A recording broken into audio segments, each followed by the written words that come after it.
নমস্কার বন্ধুরা, আজকে আমি আপনাদের একটা মিষ্টি তৈরি করে দেখাবো, গজা। প্রথমে আমি একটা পাত্র নিয়ে নিয়েছি। পাত্রটায় আমি একটা বাটির পরিমাণে 1 বাটি ময়দা নিয়ে নেব। ময়দাটা দেওয়ার পরে আমি একটু ফুড কালার দিয়ে দেব, স্বাদ মতো লবণ দিয়ে দেব। তারপর ভালো করে মাখিয়ে নেব। মাখিয়ে নেওয়ার পর আমি 2 চামচ মতন ঘি দিয়ে দিয়েছি। ঘিটাও ভালো করে মাখিয়ে নেব।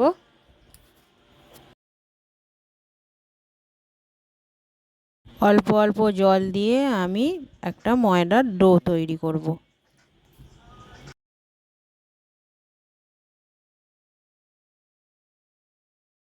ডোটা আমি ভালো করে মেখে নিয়েছি। ভালো করে মেখে নিয়ে আমি গজার ডোটাকে 10 মিনিট রেস্টে রাখবো চাপা দিয়ে।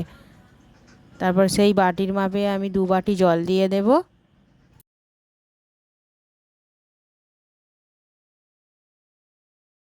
তারপর আমি ওই একই বাটির মাপে হাফ বাটি চিনি দিয়ে দেব।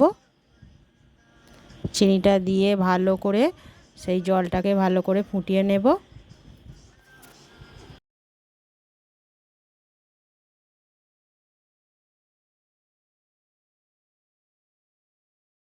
ময়দার ডোটা আমি থালায় রেখে বেলে নেব এবং বেলে নিয়ে বারবার বেলে ছুরি দিয়ে একটা লেয়ার বারবার করতে থাকবো যাতে গজাটা খাস্তা হয়।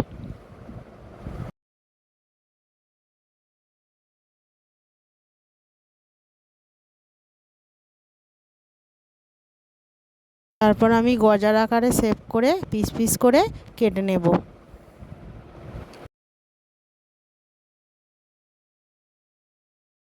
সবটুকু কেটে নিয়েছি আমি পিস করে। তারপরে একটা প্লেটে সাজিয়ে রাখবো। এদিকে তেল গরম করতে দিয়ে দেবো। তেলটা হয়ে গেলে এক একটা গজা আমি তেলের ওপর ছেড়ে দেবো।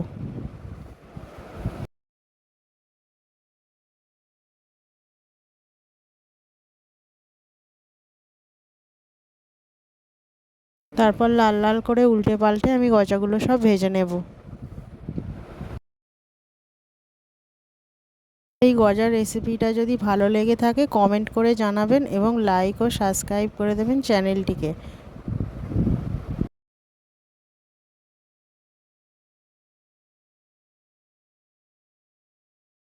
গজাগুলো ভাজা হয়ে গেলে প্লেটে তুলে নেব। যে চিনির শিরাটা করে রেখেছিলাম তাতে আমি সব গজাগুলো দিয়ে ভালো করে ফুটিয়ে নেব।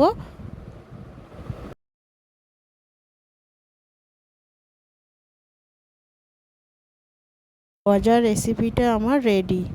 দেখুন বন্ধুরা, গজাটা কত নরম এবং খাস্তা হয়েছে। সবাই ভালো থাকবেন, সুস্থ থাকবেন। ধন্যবাদ।